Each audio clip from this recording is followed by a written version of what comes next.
अमकं पाहिजे आणि लग्न जुळत नाही.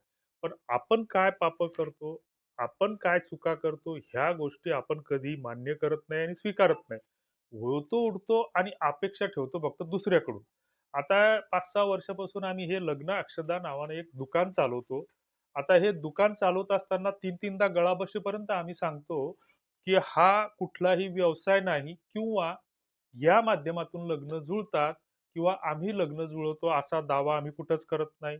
आम्ही कोणालाच पैशाची मागणी करत नाही. हे प्रत्येक व्हिडिओत सांगतो आणि त्याच्या खाली कॉमेंट येतात, की "तीनदा-तीनदा एकच विषय तुम्ही 4-4 खेप सांगता. अरे दादा 10-10 वेळेस सांगूनही बुडती ही जन न देख डोळा म्हणून कळवळा येत असे."